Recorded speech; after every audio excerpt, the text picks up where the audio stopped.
Now, Doug Hagman, the Northeast Intelligence Network, private investigator, advises police, frequent guest on talk shows across the country, frequent guest here. He has some of his Homeland Security sources, as we do. We've broken a lot of national news over the years, as everyone knows, with MIAC and Homeland Security reports and countless others. So as far as I'm concerned, this is a good source Doug has. Now, it doesn't mean the source isn't being fed disinfo, because they can say it's all coming down and then they back off. But you can see all the preparations. They didn't buy 1 billion+ bullets to play Ted Lee Winks. They're not buying armored vehicles, all of this stuff for nothing. And Steve was telling us tonight on his radio show, you can find out more at stevequayle.com, and also on their nightly show, the Northeast Intelligence Network. They're going to be breaking all this down together. But to give us a quick breaking peek at what the source is saying is Doug Hagman. So I'm going to turn back and talk to him, joining us on quick notice via Skype. Doug, I know you got to go quick here, but tell us what's breaking over there on your site. Well, Alex, as you said, the bottom line here is I've got a source from the DHS. They said it's going hot, meaning the plans that they have in place have been approved at the highest levels of the White House. These are orders, plans, orchestrated stage events coming from the White House and being coordinated with Janet Napolitano. Now, this is from, according to my source, Valerie Jarrett and someone else that's involved in the higher echelon, the closest circle of the president. Now, what it is, when I say it's going hot, or when my source says it's going hot, is a stage event of some kind or some sort of false flag type of event to garner sympathy, to garner support for the president, who's maybe lagging in the polls, who might be in fear of having to vacate the Oval Office in November. They would institute a plan. Now, they've got a couple of different plans, according to my source, and they change them with events, just like we saw with the hurricane. With Biden, okay, there was some talk about, in fact, I believe other people had talked about perhaps a false flag or stage event with Biden, because they couldn't figure out where Biden fit into things. Well, according to my sources, look, they've got contingency plans upon contingency plans, and that was one of them, okay? So the bottom line here, I guess the real news is this. According to my source, they want to go ahead. When I say they, I'm talking about the Valerie Jarretts, the labor leaders, the people who benefit most by Obama being in office, and who want to see another 4 years of fundamental transformation of this country. It's them who are saying, look, let's ensure his re-election. If we can't ensure his re-election through votes, then we're going to ensure it through through controlling the opposition, controlling the voting process, and even perhaps suspending the elections, which is incredible. I know it's Looney Tunes talk, but it's not Looney Tunes talk. We had all those White House advisors, the Financial Times of London, their fundraisers saying, don't worry if it gets down on the polls. There'll be an event, a new Oklahoma City or 9/11. We'll blame on the Tea Party. We'll blame on Alex Jones, Glenn Beck. I mean, that was all said, and you're saying your source says, I mean, they did Fast and Furious, so they could be capable of doing anything. That's why we have to look at this, and that's why this is such big breaking news. Continue to elaborate on this, then we'll learn more tonight when you guys break this down with Steve Quayle, but I want to get Steve's take on this. What else did your source say? Well, to expect this, it's going to depend on the series of, or it's going to depend on how things work out or how things play out. But one of the things says to expect it when you least expect it, and this is something I didn't publish, and also to whatever it is going to be, it's going to galvanize, it's going to polarize, I should say, various aspects of our country. The rich versus the poor, the black versus the white. I mean, it's going to cover a gambit of things. That's what my source is saying. Well, you notice the White House got caught sending in agitators of the Trayvon Martin deal. Yeah. But people were too smart on all the sides to take the bait. They are really trying to get us fighting with each other.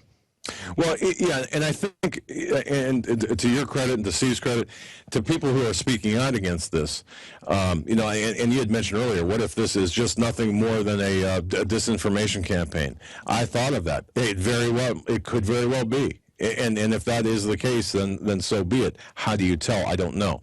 But the fact is, this guy, who I believe I've known this guy for a quarter century.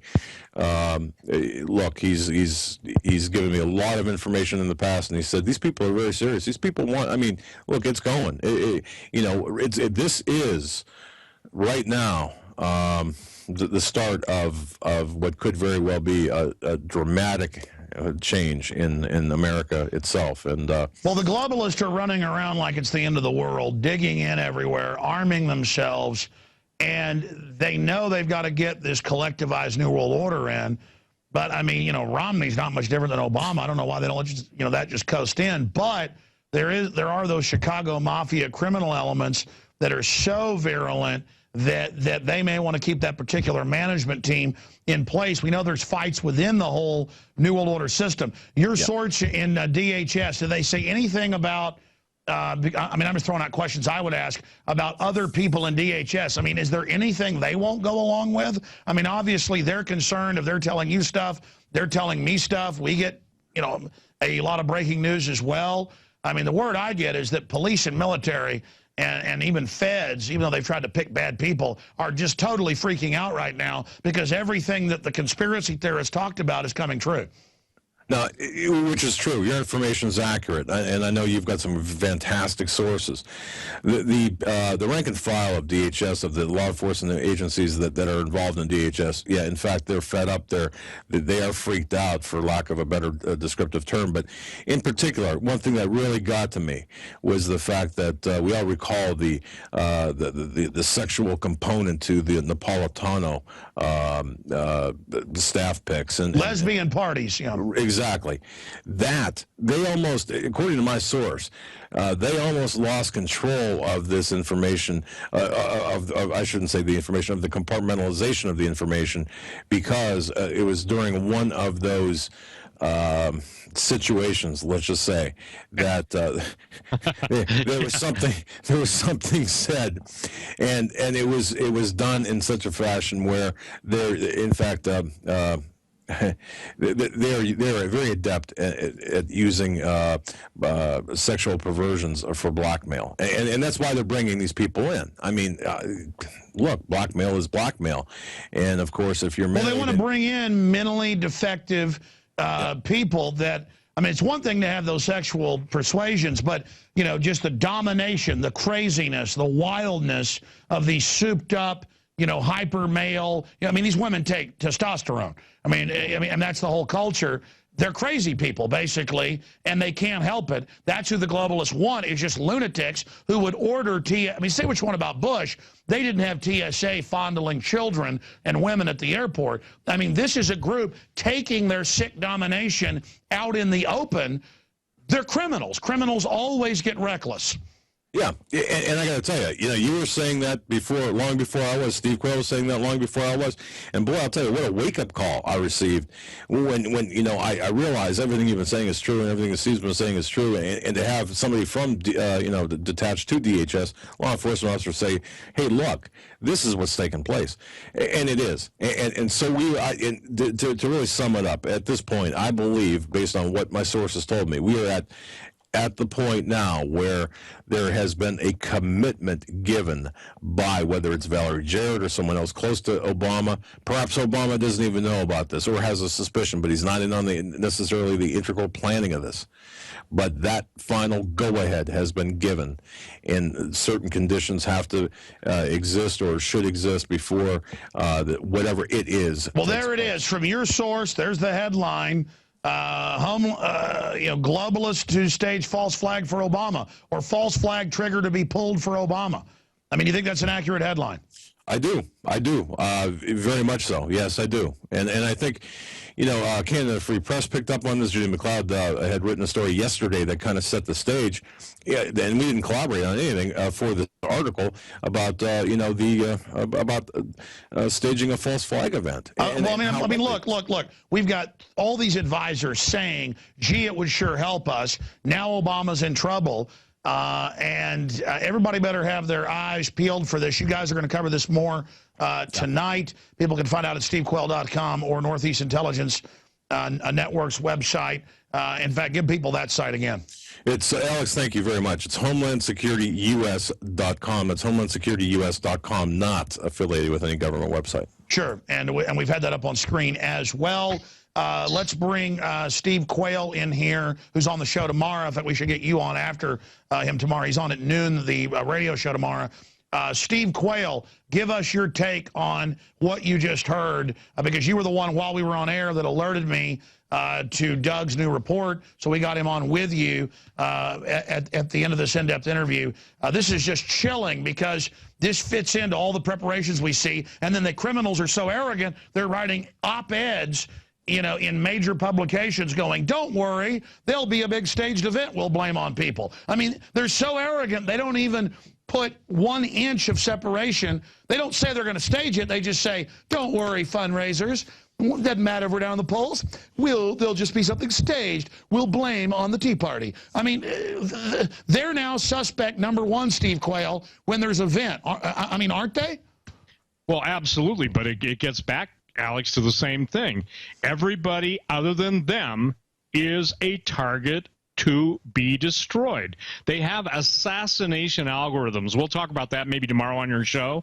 But again, Doug, why don't you give out the Blog Talk Radio that address too, because it's on Blog Talk Radio under Hagman and Hagman, right? Correct. And Steve, the best way to do it would be just to go to I think you've got a link up on your website. If not, HomelandSecurityUS.com. Click on the Listen Now button. Yeah, that's why I sent them there. And Doug, if you can do it in the hour after Steve tomorrow, that'd be 1 o'clock Central. I'd like to try to get you on because again, even if this is disinfo they're giving your people, all the preparations are there. We know they'd stage this if they could get away with it. We may be able to stop them if everybody runs around like chickens with their heads cut off right now, getting this info out. That could, or do you think if they've committed, they're still going to pull the trigger? Well, Alex, my source said, look, you got to make this public. You got to let people know about this because it could very well stop this. It could very well. Oh, that's key. Oh, really? What do you... Well, yeah. Now, I mean, this has been, of course, he's been saying that since April because this, by the way, this story is the culmination of a series of conversations we've had. So, yeah, and every time he said, look, the more information you can pump out there, the more sunshine you can put on this, the more exposure you can get on this, the less likely they are to expose, or to go ahead and do this because of the backlash. I mean, look, they want the backlash, but they're afraid of an informed backlash. I don't know if that makes sense. Sure. I mean, they're wanting to get away with this and be able to launch it and not have people looking at it when it happens. Yeah, they want the response. In other words, for example, using the Trayvon Martin shooting, supposedly which it wasn't a black on white or a white on black crime. They want that knee-jerk response. But if you know ahead of time that, hey, this is going to happen, this is being planned, it's going to happen, well, then the response can be tempered, and of course, it won't work. Sure. I mean, you can diffuse it or partially diffuse it or misdirect it. Did he give any ideas on what it could be? I mean, it sounded like he was alluding to this will play race and financial groups off against each other. Yeah, he's stuck right along with since day one. There's a racial component to this. There's an economic component to it, a huge economic component to it, and just a general chaos aspect of the revolutionary component of the people involved. So, yes, the economics and race and class warfare. All right, we're going to talk about it tomorrow on the radio for the second and third hour. Mr. Hagman, thank you so much. We'll talk to you again tomorrow. Thank you, sir. Visit Infowars.com and PrisonPlanet.com. When you're on the site, you can also tune in 24 hours a day to my daily radio broadcast. There's also a free iPhone app to listen to the syndicated radio show when and where you want.